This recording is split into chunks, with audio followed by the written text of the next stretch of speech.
Yeah, what's up everyone? Brian with you from TheGameCommon. We're continuing with our AI-only championship series. We are in the reverse knockout rounds, and the first two have been officially knocked out. That would be Khmer and Dido in Group 1. So we have now moved on to Group 2. Slight change, just because we are going to go ahead with a large map size instead of a huge map size, even though we have 1, 2, 3, 4, 5, 6, 7, 8, 9, 10, 11, 12. Just because I felt like there was a little too much room last time. I'd rather see people a little bit more. I mean, I know Dido kind of got stuck and Greece kind of got stuck to a couple people, but I wouldn't mind it if everyone got stuck. I mean, part of it's there's always going to be a randomness, and there's always going to be people that have good starts, and there's going to be people that have bad starts. I mean, that is Civ to a teeth, you know?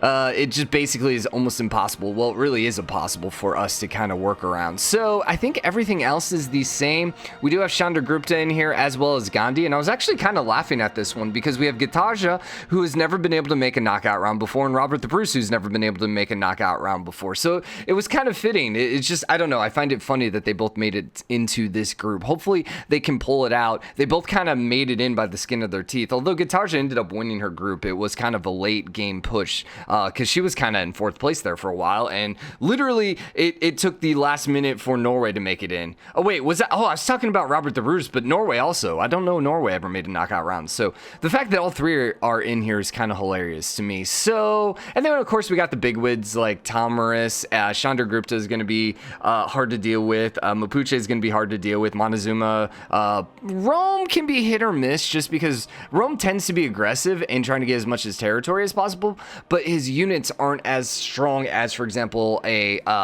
Tomarus with Scythia or even like Mongolia. So anyways, I think we're ready to just go ahead and launch in. Random seeds are down there, and yeah, we'll launch in and we'll see what this looks like. So be back. All right, moment of truth. Let's see how this shook out. So yeah, still a lot of room here, and actually this is going to be pretty okay for Norway, just at the quick glance of the map. Looks like archipelago. We have Norway up here smack dab in the middle, kind of on the peninsula.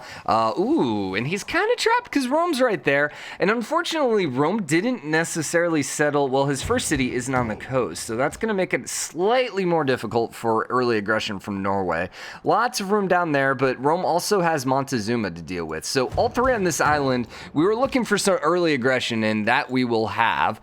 There is an island up here all by itself with no one over here except Bandar. There's actually quite a bit of room up here. It's just a lot of tundra, which is kind of eh. Scythia over here in the desert, well, the very tiny desert, with Shaka right next to her. Okay, we're going to definitely have some aggression on this map. And then Scotland's down south, actually in a pretty okay spot because he's got a decent amount of room. The only concern I see is if Shaka or Scythia tend to ball down here, he could find himself pretty trapped. He's got a little bit over here with Rapa, and I guess he could go down to that island as well. He could also make his way westward. Yeah, there's a lot of room westward as well.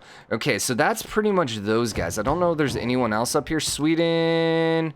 Okay, we didn't see Sweden yet. Sweden is up here on an island to themselves. So Sweden's got a pretty good start. And Gandhi looks like they have a pretty good start too. Wait, is this one Gandhi? I always forget. I'm pretty sure this one's Gandhi, not Chandragupta, right? Hold up, I can click on it. Yeah, that one's Gandhi. So yeah, Gandhi's looking pretty okay. So I think Gandhi and Switzerland at quick glance should be fine just because they have no neighbors. And remember, you're just trying not to be in the bottom two. So not having neighbors next to you is a good way to not end up in the bottom two. Okay, Mapuche is right on top of Macedonia, which is kind of hilarious. Probably the two most aggressive civs. Where did they spawn? So let's see, he spawned there, you spawned there. My gosh, dude. Mapuche went away, and Macedonia went towards, so they will definitely be at war with each other, and then Chandragupta is down south with a bunch of room over there. Okay, this is going to be an interesting map. Like I said, besides Sweden and Gandhi, I don't know anyone has a dominating position, and there's definitely going to be some early game wars here, so yeah, I think this works for us. I think this works. A couple civs have less than ideal starts, but I don't know that anyone has a Canada-like start. I know Canada just got completely screwed in the group stages, but like, let's be honest, Canada was never gonna make it. I thought there were 3 hurricanes that spawned there for a second. I was like, what the heck? Okay, so who's going to be the first war is the question. I imagine the first war is probably going to be Mapuche and Alexander. Mapuche looks like they were the ones that declared war, but Mapuche is quickly running out of troops. Alexander just needs to hold on just a little bit because he can get his unique units here pretty early on, both of them, and then he could really just do a lot of work. He is being sieged down now. Let's see. Is Macedonia going to have enough strength? Yes, they will. Unless Alexander can come rescue his stuff. And it doesn't look like that's going to happen. What he needs to do right now is he needs to suicide. Oh, man. He needed to take his warrior and actually kill off that other guy. If he would have killed off this one, which he could have done, he would have been able to hold on to the city. Now, the question is, will he be able to take it back? I don't know. He doesn't have enough troops right now to take it back. So, dude, Alexander going out, man. It looks like he is, which is kind of crazy because if you would have picked one of those two, I definitely would have thought Alexander would have been okay, simply because Alexander is so strong early game. But Mapuche popped him out before he started popping out his unique units. Now, he is getting archers, which are going to make a pretty huge difference here. Mapuche is quickly running out of room as well. So we'll see whether or not Alexander can take his city back or whether or not he might just get straight eliminated at this point. Chandragupta is slowly starting to expand. Norway and Rome are currently at war. Rome was smart enough to put Ravania not on the coast, which normally I crap on the AI for just their terrible city placements, but when you have Norway as a neighbor, that might be an okay spot. Although then again, Norway is building all their capital. Oh my gosh, they put their capital next to the water. Oh, Norway, what are you doing? So all his ships are currently in this little freaking island. Except, okay, he's smarter than me. Because what's going to happen with this third one? It's going to actually pop into the ocean tile because there's no spot there. Actually, it might pop in the city tile. But then the 4 ships should theoretically pop out there. He's going for the long game, guys. He's going for the long game. Actually, he might be popping it out there because there's already one out here. Let's see. Where's that going to go? Nope, it pops in the city. He needs 4. Okay, Rome. The other civ, which is fairly strong early game and has no coastal cities, is looking pretty bad right now. He's also now fighting off, Aztecs too. Dude, Rome, no. No, the fan favorite Rome is looking like he is not gonna be able to survive this. We'll have to keep an eye on that. Oh, crap. No, okay. I didn't see any gray over here for a second, and I thought Alexander just got completely wiped out. So let's check on Sweden. They're fine. Gandhi is fine. Oh, Indonesia. We forgot about her. She's fine, but she has a lot of barbarians. Yeah, I didn't even notice her down here. Scotland is doing okay. Shaka and Scythia, not at war yet. Not at war. Can't imagine that's gonna stay that way for long. They're okay with each other, but they're not super friendly. Well, Montezuma actually lost most of his troops, so it looks like Rome's gonna be able to hold him off. And Rome held off Norway thus far as well, so okay. Okay. Don't knock out Rome yet. Do not knock him out yet. These Eagle Warriors must not have a lot of amenities yet. Let's see if we can... Yeah, see, he doesn't have either of those amenities improved yet. So these Eagle Warriors are only at 28 then, correct? I'm pretty sure they're 28 by default. Yeah, they're 28, but he doesn't have any of the plus from amenities yet. So he did also put another town, but that's going to immediately flip to Rome. So if Rome can just hold on here, man, they're in a really good spot. Also, the fact that he has Cliffs of Dover, I don't know if he settled close enough to get the arrow boost on that. Oh, Stavanger down there.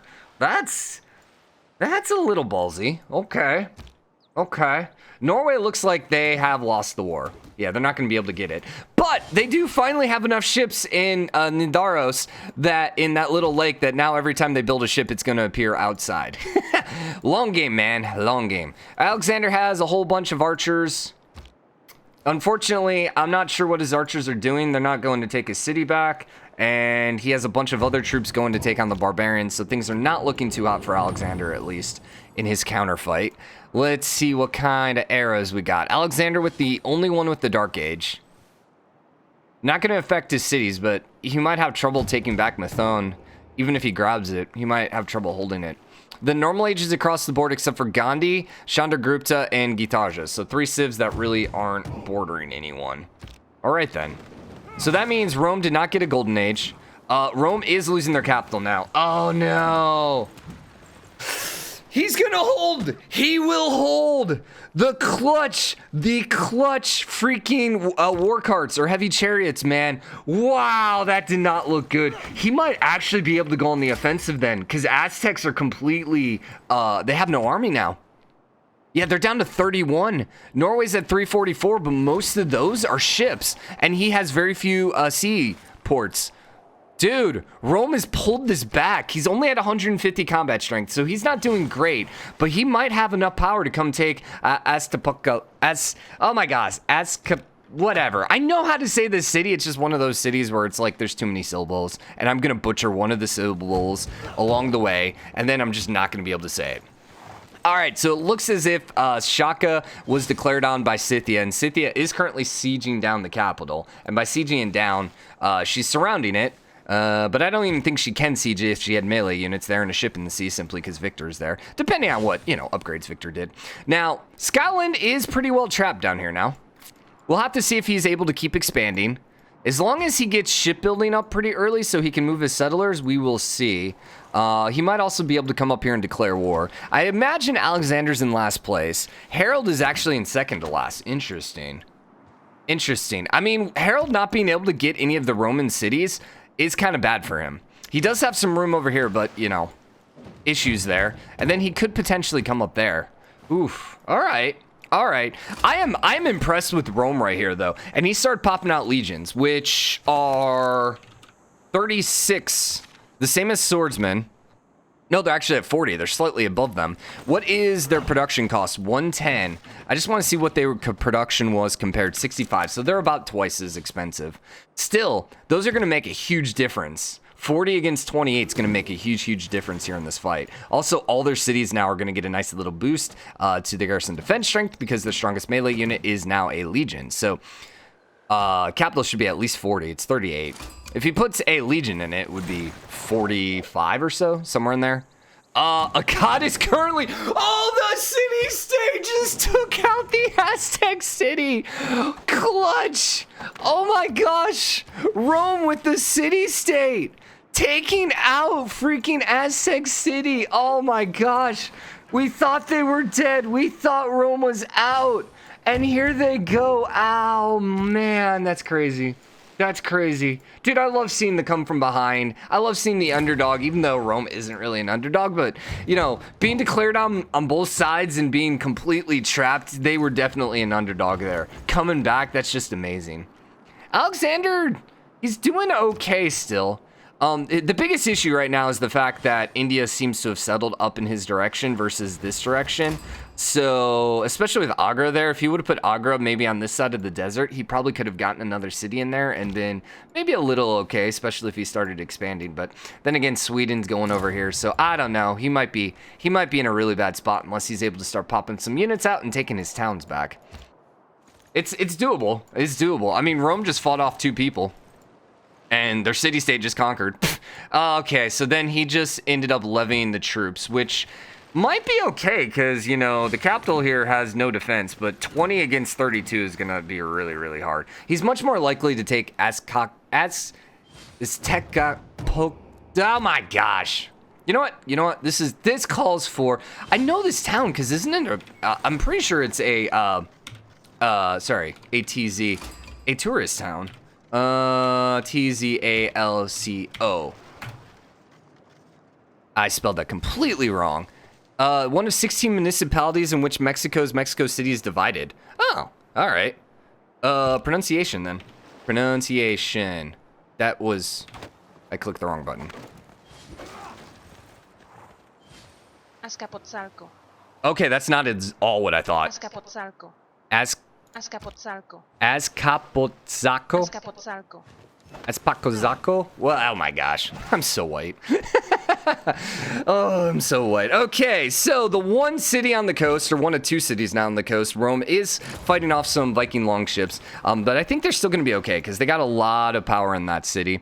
Chandragupta is doing okay still, not really at war with anyone. Mapuche is starting to take some damage. Alexander's coming back a little bit. Gandhi's dealing with the barbarians, but he should be fine. He's also popping out some religion. Scythia ended up conquering the capital of Shaka. While we were distracted with pronunciations, Shaka ended up losing their city. Nangoma, was that? I think that one might be Shaka as well.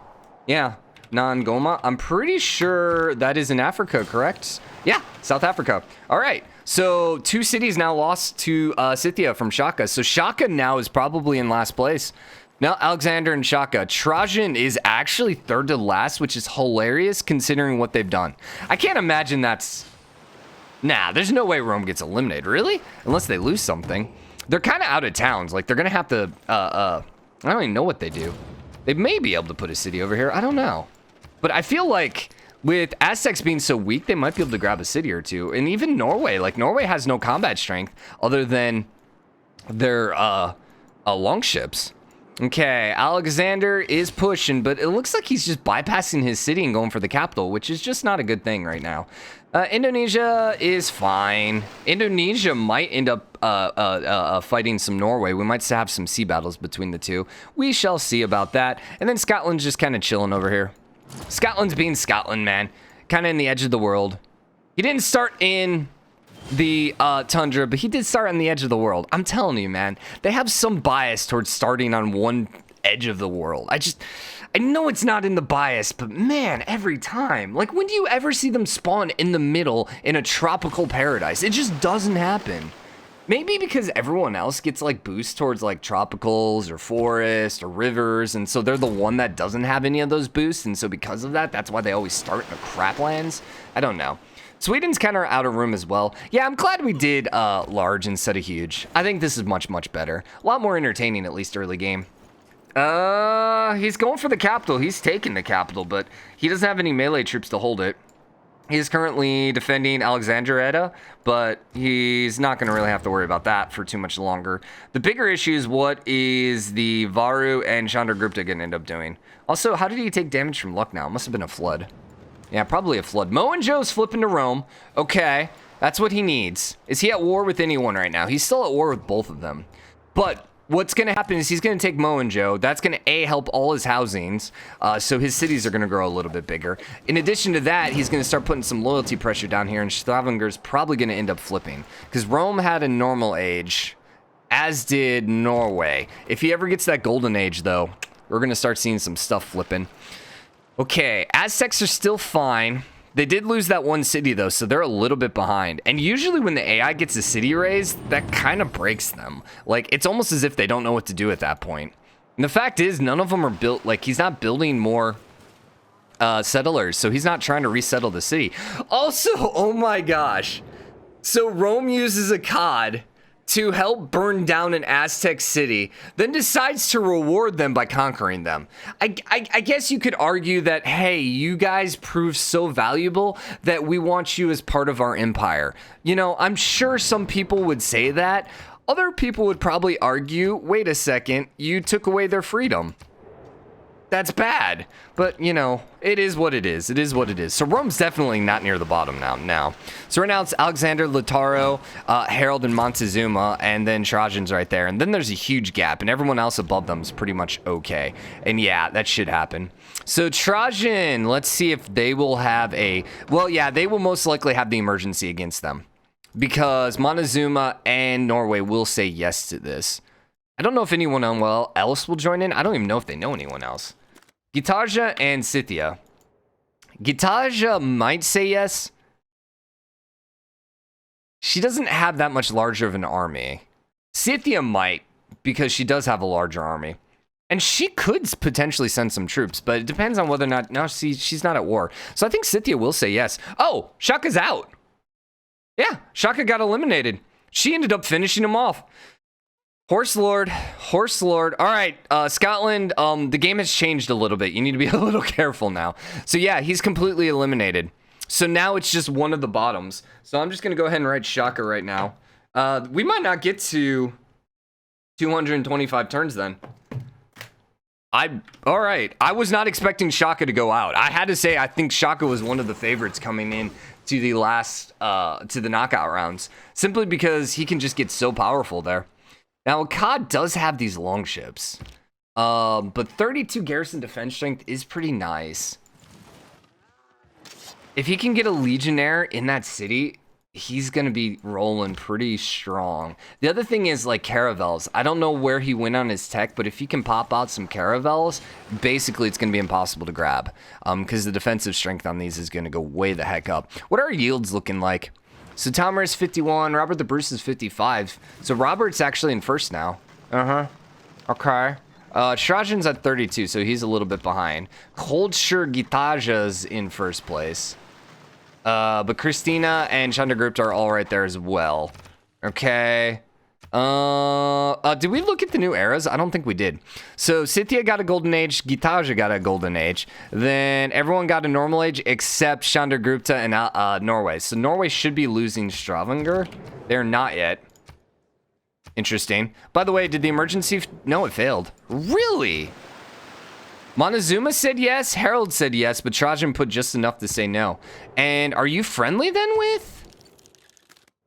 Interesting. I wonder why she didn't vote. They met each other, so I don't know why. Because she was already in a war. No, she wasn't in a war. That's what's kind of confusing. So here's the problem if you're Scotland. You got the Horse Lord right on your butt. She still has to get through Fez, which is good. And then you also have the fact that it's pretty tight here. So you're going to be able to defend yourself pretty easily, especially if you keep popping out the pikemen. And you got a pretty nice tech boost compared to her. But you still got to be a little worried if you're her. Montezuma, you got to be worried just simply because you ended up losing one of your towns. And you are trying to throw another one up, but Rome is looking scarier and scarier as the game goes along. And I'm pretty sure you're being outclassed in tech by him as well. Yeah, no, not really. But you still got to be a little worried. Rome, you got to be worried just because you still have two super aggressive people on your butts, and either of them could come and declare war, and you got a naval power right next to you, and you have a couple sea towns now, so that is a potential there. If you are Chandragupta, you have nothing to worry about. You're fine. Alexander, you got a lot to worry about because you've not been able to take back your city. If you can grab Brussels, though, that's going to go a long way to helping you. Mapuche, you got to worry because you've consistently gotten your butt kicked by Alexander, and he's starting to pop out his unique units, but you still have a lot of units. But you are, you got room, you got room. I'm not going to say you don't have to worry, but you're borderline, you don't have to worry. Gandhi, you're fine. Don't worry about it. Just go ahead and put on cruise control. You can go grab a drink, go make a shake. You can come back in 20 turns. Indonesia, same thing. You're fine. Literally don't have to do anything if you're those guys. And Sweden, too. You guys are fine. Just, you know, go about your day. You guys are perfectly fine. 1, 2, 3, 4, 5, 6, 7, 8, 9, 10, 11. Just making sure we didn't lose someone else while we were not paying attention. All right, so what was that? City state emergency against Alexander passed. Uh-oh. So now he's at war against Gitaja. All right, that doesn't affect him. And only Gitaja. Really, Gitaja? But why? He is also at war still with Mapuche. I imagine the bigger issue here is the fact that India is starting to look like he's getting a little hungry. Where is Gitaja? She's way down here. Like, what are you gonna do? Go through India to get to his lands? He is now starting to face some sieging from catapults and stuff like that, but he's at 51 defense strength right now. He'll be fine. Yeah, there's no way Mapuche has any sort of troops right now to take his town. Is he going to be able to take it, take Mathone back? Probably not. If he had a couple catapults, maybe, but the fact that he has walls there, that's going to be a hard take. I'm more concerned right now about Alexander getting crapped on from these Varu, which are coming quickly. He's getting walls up in Brussels, which is going to help. Oh, he just got the Forbidden Army, right? Or the army, what was it? Terracotta Army, right? All current units gain a promotion level. Oh, no. Yeah, he actually declared war, too, on Alexander. Oh, no. That means all of these troops just got an upgrade. Okay. He's going for Brussels, but he's not in on this war. Yeah, he voted against it, and then I guess he decided he wanted the city himself. Okay, Alexander is in a very, very sketchy spot right now. Aztecs ended up putting their city back. I don't know if that was the exact same spot. I think it might have been. Yeah, it was pretty close. And nothing is flipping yet, which is still kind of weird to me. I guess his capital is large enough to hold loyalty over here. And he is building the government plaza, but I thought he was in a dark age.